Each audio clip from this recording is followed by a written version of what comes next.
大家好，今日我會想同大家分享一個由特殊教育需要嘅服務領域具有豐富實務經驗嘅項目經理，佢叫做 Michael，咁啊從佢嘅工作經歷咧去出發，咁啊帶大家睇下去了解下喺 SEN 嘅呢一個社福界裏面啦，點樣從一個項目管理、跨專業合作同埋與人為本嘅一個之間去取得個平衡。咁 Michael 咧，佢本身係一個前線嘅社工啦，咁同時間佢亦都係一個 project manager 啦，一個項目經理喎。咁呢一個嘅角色之間咧，佢嘅經驗咧，唔單止係嚟自一個管理層嘅點樣去用資源啦，亦都係嚟自於佢喺作為一個前線社工，佢去接觸唔同嘅服務使用者，喺一個第一身嘅觀察裏面，咁佢結合咗一個管理層同埋一個前線社工兩者之間佢嘅獨特嘅一啲角度，咁今日就會同大家去分享呢一個人嘅佢呢一個 Michael 佢嘅一啲實務分享。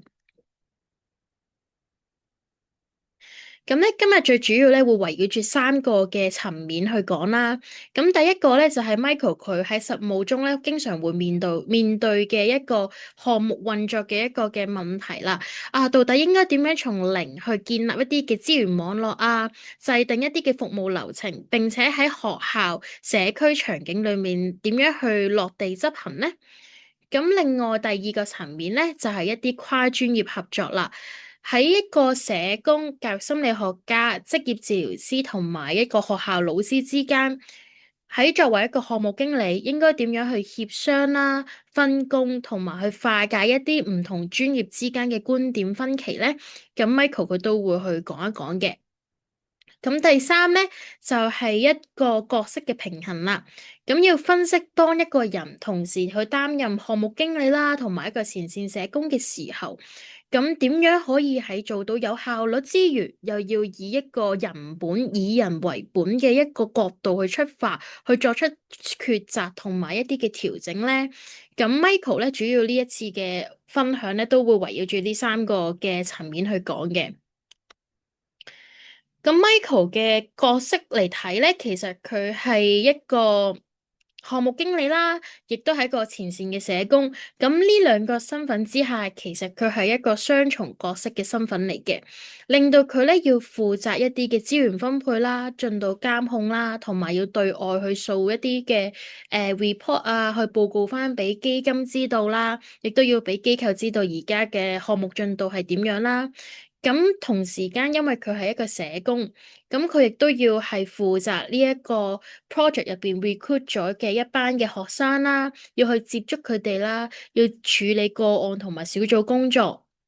咁佢曾經咧係喺一個嘅賽馬會資助嘅 ADHD 嘅項目裏面咧，都係專門負責做 SEN 嘅服務嘅。咁佢都有擔任過喺入邊做過一啲嘅 service 啦。咁另外咧，佢亦都有最近期咧，佢都有幫手喺一個叫做自閉症分層支援教學模式，簡稱叫做 AMS 嘅一個 project 入邊咧，去幫手嘅。咁呢一個嘅 project 咧，亦都係令到佢咧可以去進一步去了解到啦，唔同嘅 SEN 嘅小朋友嘅特性啊，同埋佢喺當中去做一啲嘅支援或者係做一個嘅管理層嘅時候，佢應該要考慮啲咩層面咧？佢當中佢亦都有去學習到嘅。咁佢目前咧就係推行緊一個而家呢一個 project 就叫做職業指導過渡支援計劃。咁呢個計劃咧就係專門係俾一個 ASD 嘅高中生啦。咁佢當中陣間咧，我都會再分享一啲關於 Michael 嘅睇法嘅。咁作為項目經理啦，佢就要去處理唔同嘅一啲嘅問題啦，多多少少佢都要去處理啦。咁呢三個嘅 project 咧，其實都會見到咧，Michael 佢係橫跨咗一啲唔同嘅評估啊、訓練啊、就業啊呢三個大嘅領域嘅。咁呢三個領域亦都係幫助到 Michael 喺而家呢一個職業指導過渡支援計劃入邊咧，去應用翻出嚟。咁 Michael 咧，佢累積咗唔同嘅豐富嘅跨界、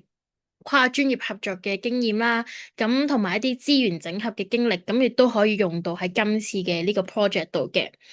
咁呢一個 project 咧，其實就係講緊專門為一個 ASD 自閉症譜系障礙嘅小朋友啦嘅一個嘅生涯規劃嘅項目嚟嘅。咁呢個項目咧，其實就係幫助一班高中生，佢哋係有一個嘅 SEN 嘅 features 啦，係 ASD 嘅小朋友。咁佢哋咧就會係去喺呢個過程之中咧，因為佢呢間學校又會係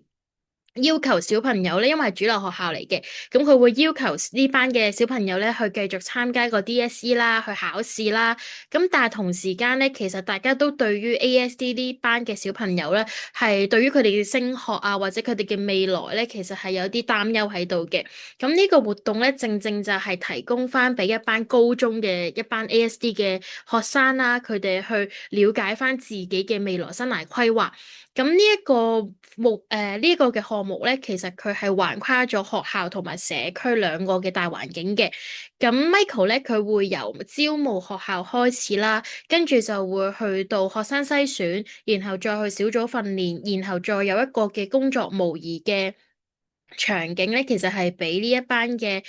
參加者佢哋去嘗試嘅。咁呢個項目咧，其實係以一個生涯規劃為一個核心目標啦。咁透過一啲嘅系統化嘅訓練同埋一啲真實嘅職場體驗咧，去協助 ASD 嘅學生佢哋逐步去建立對於呢一個嘅職業嘅自信啦，或者係佢喺職場上面嘅適應能力啊。咁每一個階段咧，都會有唔同嘅跨專業團隊嘅同工咧去協助或者介入嘅，咁從而去確保翻一個嘅服務品質同埋學生嘅安全嘅。咁啱啱都講到啦，其實我哋嘅呢個嘅項目嘅服務對象咧係 ASD 嘅學生。咁但係咧喺申請嘅時候咧，Michael 都提到話，除咗 ASD 咧，如果你係有其他嘅 features 啦，譬如話你係 ASD 之外，你係有 ADHD 或者 SPLD，或者可能係你智力低下啊，或者係有讀寫障礙啊，其實唔同嘅 SEN 嘅小朋友咧都可以係去參加呢一個嘅項目嘅，只要你其中一項其實係 meet 到一個 project 嘅 requirement 就係 ASD 咧，咁你就可以去參加㗎啦。咁呢個嘅目的咧，其實就係想幫助透過生涯規劃啦，幫助一班正在踏入喺一個高中入邊嘅讀緊書嘅一班高中生啦。咁佢哋未來可能又會即將去考 DSE 啦。咁佢哋會有一啲要點樣去做咧？咁呢一個嘅 project 其實就係幫助 ASD 嘅小朋友或者係一班 SEN 嘅小朋友啦，佢哋可以去預備好自己將來有啲乜嘢嘅職業嘅技能，咁佢而家就可以喺一啲學校裏面實踐咗，咁然後咧就銜接佢中學之後嘅出路啦。咁所以咧，其實除咗學校嘅一啲小組訓練之外咧，好重要嘅一個位置就係 Michael 佢作為一個項目經理啦，佢會負責去揾唔同嘅一啲嘅機構或者係啲 NGO 去提供一啲實習嘅機會，就係俾呢一班嘅參加者佢哋去外出實習，真實去走入一個公司一個社區入邊，當佢去職場做嘢嘅時候，係會有啲乜嘢嘅情況，咁再去根據呢啲嘅情況再去調整佢哋嘅同 EP 啊同 CP 唔同嘅專業，佢哋去合作去調整翻嗰個嘅活動或者個小組嘅一啲嘅訓練嘅，咁就會實踐翻理論同埋實踐呢兩方面啦。咁 Michael 咧，其實啱啱講到話要建立網絡呢樣嘢咧，其實係好緊要嘅。咁 Michael 佢作為一個項目經理啦，好前期其實佢就係要去負責一個嘅資源網絡，點樣去建立呢一個嘅網絡出嚟，去揾呢啲嘅潛在嘅學校咧，即係有啲咩學校可以去參加到咧。咁其實喺項目嘅初期咧。其實 Michael 佢哋呢個團隊咧係一齊透過唔同嘅策略啦，去主動接觸全港所有嘅學校嘅。咁當時佢哋就揀咗400間嘅學校啦，咁 Michael 就親自去寄咗啲信俾呢400間學校，咁就介紹呢一個嘅項目嘅理念啊，同埋合作模式。咁之後咧喺一個佢就舉辦咗一個嘅資源分享會、資訊分享會啦，咁就吸引咗大概100名嘅學校啦嘅老師啦，去出席呢一次嘅資訊分享會嘅。咁呢個分享會都係講翻呢一個嘅項目，呢個 project 係做啲乜嘢嘅。咁啊進一步再解釋翻啦，其實個服務目標啊嘅合作機制係點樣啊？咁最終係經過層層篩選之下，同埋學校嘅意願咧，咁最後係有10間嘅學校正式成為咗一個合作伙伴啦。咁雖然睇落去好似由400間變成得返10間，咁好似好少咁樣喎。咁但其實呢個正正就係反映翻啦，其實喺現實你真係去溫一個 project 嘅時候，去篩選嘅時候咧，其實係要揾翻一啲真正認同呢一個嘅項目理念，又願意投入資源配合嘅學校，咁其實係好難嘅一件事嚟嘅。咁同埋你要有配合到呢啲嘅要求啦，咁樣先可以成為到一個穩定嘅合作伙伴啦，確保到嗰個服務質素嘅提供嘅。咁所以咧，Michael 佢哋咧就學協康會呢間機構啦，咁 Michael 咧就揀咗呢一個嘅大埔嘅萬慈中學作為一個種子學校啦。咁佢哋嘅模式咧就係揀咗呢間萬慈中學作為一個示範學校。咁佢哋咧 Michael 佢就會恒常咁樣啦。去到呢一間學校，咁就會連同埋 EP 同埋連埋OT 佢哋咧一齊同呢一間學校嘅 SENCO 啊、特殊教育老師啊、唔同嘅學校嘅老師啊開會，咁咧就會去培訓翻校內嘅老師啊、SENCO 社工呢啲咧，佢哋去掌握翻一啲點樣去支援。即係透過呢個計劃點樣去支援呢啲學生啊？點樣去揀一班係真正係符合到呢一個項目要求嘅一啲嘅 ASD 嘅學生咧？咁其實都要第一步，其實都係要老師佢哋去肉眼去 screening 出嚟嘅。咁所以咧，Michael 佢哋都會提供翻一啲嘅訓練模式去俾呢一個嘅老師啊、學校啊、SENCO 啊、社工啊，佢哋不停去誒訓練咗佢哋先，咁咧當佢哋去真正明白咗呢個project 係點樣去實行啊，點樣去 run 之後咧，佢就會用 Michael 佢哋就會揀大埔呢間學校咧嚟作為一個 sample 啦，一個示範嘅一個單位咁樣啦，類似。咁然後咧就會之後再去同另外嗰9間學校再傾嘅時候咧，就唔需要每一次都由 Michael 佢去出面去傾啦，咁就會由大埔萬慈中學咧去作為一個嘅去講解翻嗰個嘅運作啊，同埋嗰啲示範嘅數據咧，去用俾其他嚟講俾其他學校聽嘅，咁就會變咗而家咧，其實第一步就係 Michael 佢同萬慈中學咧，就係第一步嘅接觸。咁就係最大家面對面咁樣傾啦。再之後，當萬慈中學佢哋已經知道咗個模式係點樣做之後咧，咁 Michael 佢就會褪後一步，就會交由大埔萬慈中學咧去做講解俾其他學校嘅人。咁佢就會喺後面做軍師啦，咁就會去教萬慈中學點樣去講啊，點樣去做。咁呢種其實就係由呢一個嘅由點到面嘅一個推廣嘅策略啦。咁咧佢控制咗初期嘅風險，亦都係將嗰個項目嘅規模化發展得更加紮實。咁亦都有個 sample 可以俾其他學校可以參考啦，可以見到啦。亦都係Michael 都提到話，需要其實呢個種子學校嘅成功與否咧，其實都係一個證明，去俾其他嘅基金嘅金主啦，去了解到呢個項目其實成唔成功嘅。咁跟住第二個咧，跟住之後落嚟講咧，就會講下其實跨專業團隊唔同之間專業嘅養分啦。咁因為咧，其實喺呢個 project 入邊咧，會由4種唔同嘅跨專業嘅團隊去建構而成嘅。咁每一個成員咧，其實佢哋都會有獨特嘅理論啊、介入嘅視覺啊，共同其實大家都係為咗學生去提供全面嘅支援嘅。咁 Michael 就講到啦，其實佢覺得我哋呢條 team 咧，其實就好似花咁樣啦。梅蘭菊竹其實大家係雖然係唔同嘅植物、唔同嘅種類啦，咁但係大家其實都係為咗同一樣嘅嘢去爭取啊，去培養佢哋啊。咁所以 Michael 都話其實好似唔同嘅花都為緊同一棵。同一個嘅植物啦，去提供唔同嘅養分啊，呢啲其實都係好似我哋而家團隊所做嘅嘢一樣啦。咁好似佢嘅團隊入邊有社工啦，或者係 coach 啦，因為咧其實 Michael 佢哋條 team 咧，佢本身自己咧就係有一個嘅 coach，就係一個導師嚟嘅。咁呢個導師咧可以係有社工背景，或者係有 counseling 底嘅一個輔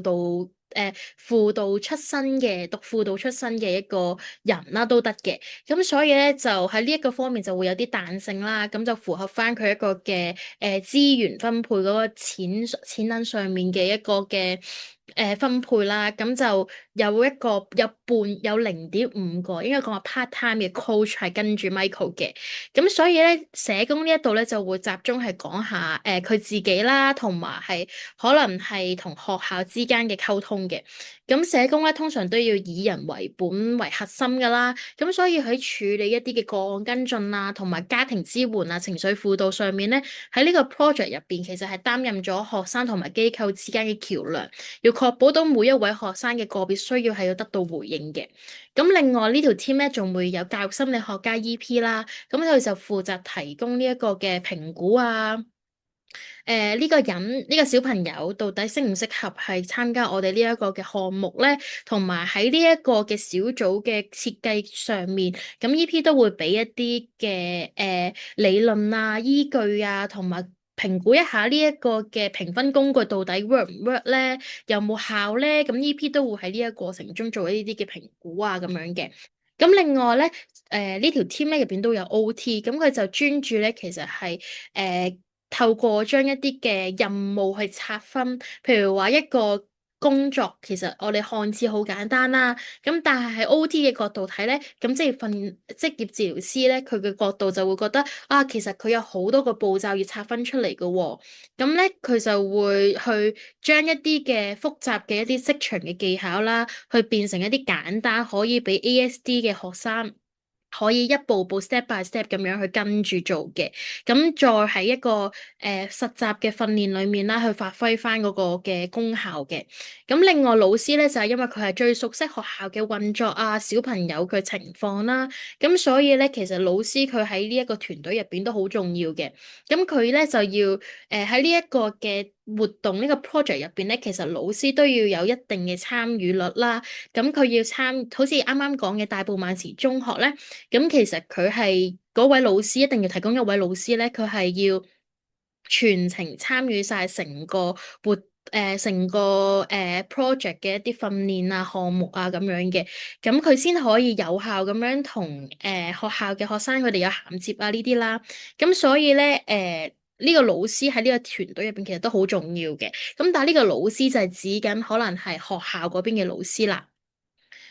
咁其實喺跨專業合作裏面咧，都會遇到一啲嘅挑戰啦。咁 Michael 佢都有講到喺唔同嘅視覺下面咧，其實唔同專業都會有唔同嘅碰撞嘅。咁但係呢一啲嘅分歧雖然係都會出現啦，咁但係點樣去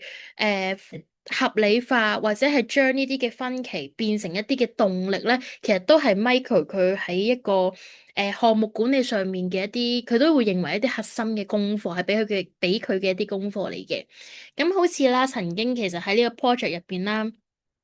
喺設計一個職場技能訓練課程嘅時候咧，咁團隊入邊咧就會就住一個係咪應該教啲學生打字技能呢樣嘢產生咗分歧嘅。咁喺學校或者老師，甚至乎可能喺家長嘅立場裏面，就會覺得打字係而家職場上面每個人都必備嘅技能啦，應該係要納入喺訓練入邊嘅。咁亦都呢個訓練可以協助到學生提升佢哋嘅競爭力啦。咁同埋佢會覺得參加完呢一個嘅小組啦，學咗打字啦，咁佢哋就會變咗打字高手噶咯喎。咁但係咧，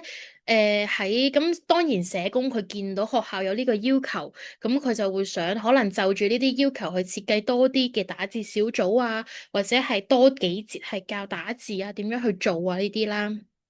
咁但係啦，當 OT 見到即係職業治療師見到呢個情況嘅時候咧，佢就會話，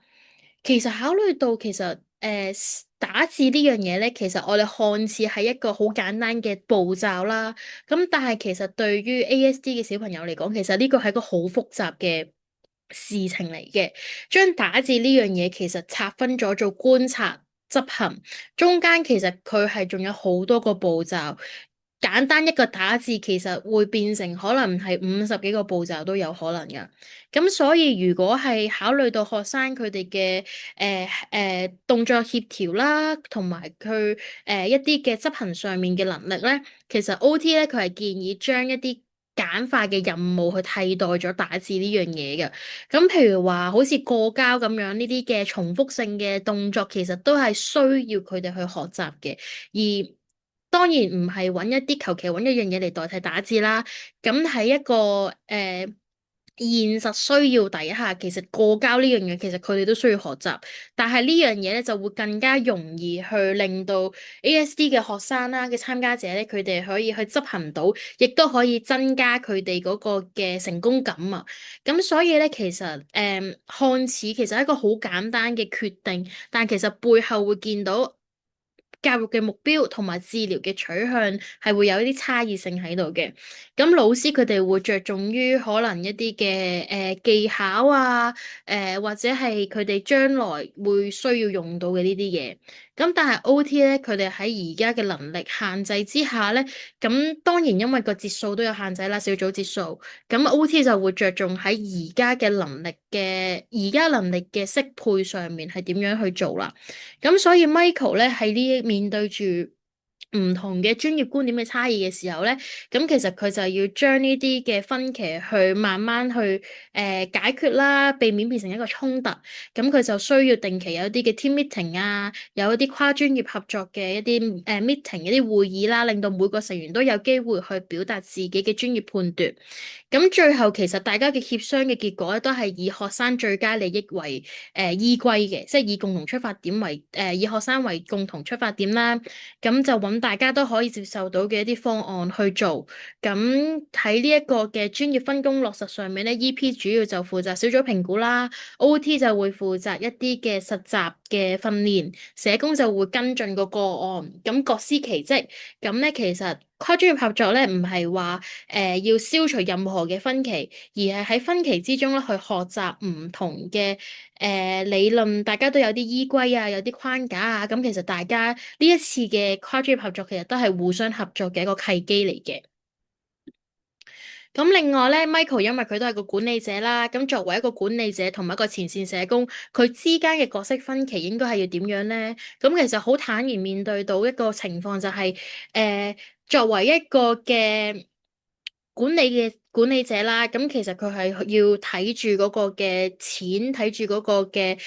要求去做嘅。但係作為一個社工，又要以一個人本嘅角度去出發喎。咁佢都有舉到一啲嘅例子嚟講話，當中嘅一啲嘅內心嘅矛盾，其實冇辦法避免嘅。咁好似第一個案例咁樣啦，其實第一個例子啦，就係嗰個收生人數嘅困難啦。咁個困難嘅在於唔係話啊唔夠人報名喎，而係原本咧其實佢哋嗰個固定咗每間學校咧係有5個名額俾學生嘅，咁啊將個資源合理分配啦。咁但係因為都考慮到有啲人可能會臨時退出啊，咁佢其實佢都會預留多咗一個嘅後備位。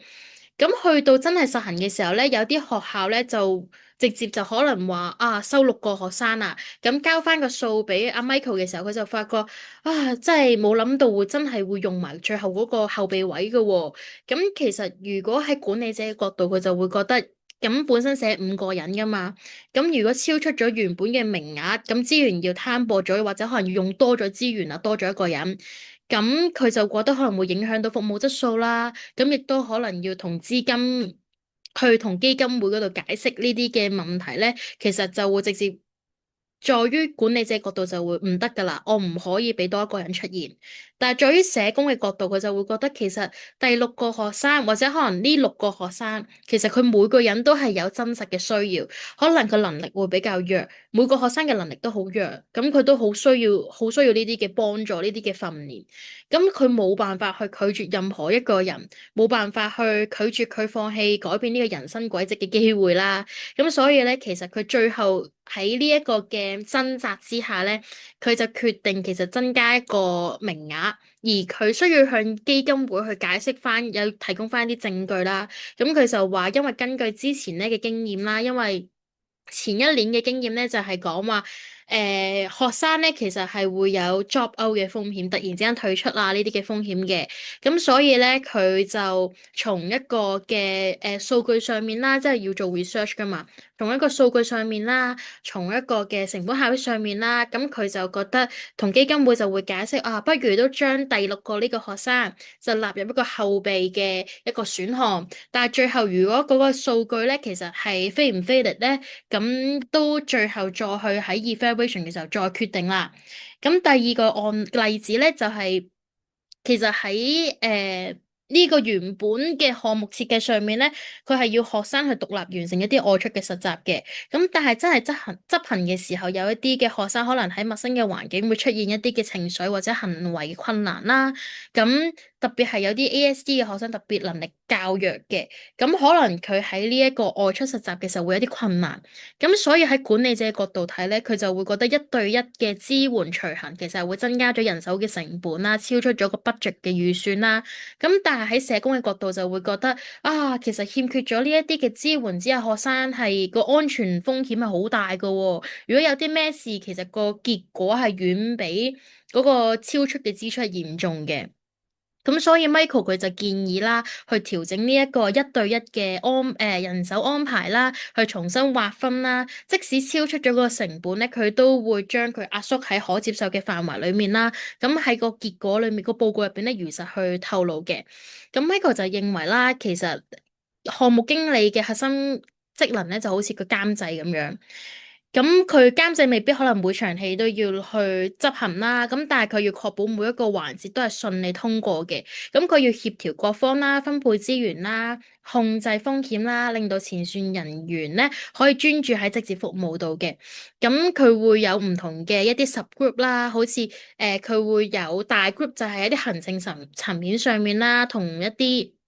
RM 啊，區域經理啊，佢哋溝通咧，交報告啊，交資源申請啊，就會喺個大嘅群組入邊講啦。咁細嘅群組咧，就可能係 Michael 同埋啊 EP 啊 OT 啊，佢哋去傾一啲個案嘅分析啊，一啲專業支援嘅時候，就會喺啲細嘅群組度講嘅。咁所以咧，其實喺管理優先上面咧，其實未必話係一定係EP 行先，或者係 CP 行先，或者係 OT 行先嘅。咁最重要咧，其實喺 Michael 一個管理者嘅角度嚟睇咧，佢係覺得其實一切都係睇資源嘅。咁喺風險管理有三個階段啦，前期就係 proposal 要去審批啦，咁會有唔同嘅人啦，可能基金會啦，佢哋都會派一啲人去做一啲嘅風險評估。咁咧個風險評估就唔係淨係單係機構做啦，咁連基金會嗰邊都會做嘅。去到中期咧，其實就會有不停嘅報告去監測翻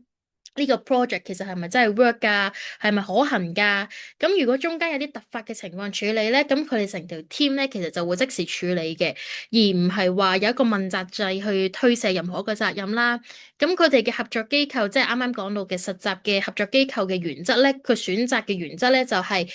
主要其實都會以有接納 SEN 嘅學生嘅態度，接納 SEN 啦，跟住有個社會責任啦，係行先嘅。咁最後總結咧，Michael 就講翻啦，其實呢個項目點解會喺社福界度做，而唔係喺其他區域度做咧？其實就係因為呢一個項目係需要以人為本，係需要以一個人為優先嘅。如果單憑一個賺唔賺錢嚟講嘅話咧，咁其實呢個項目唔需要放喺社福界度做。咁所以其實佢會覺得。作為一個嘅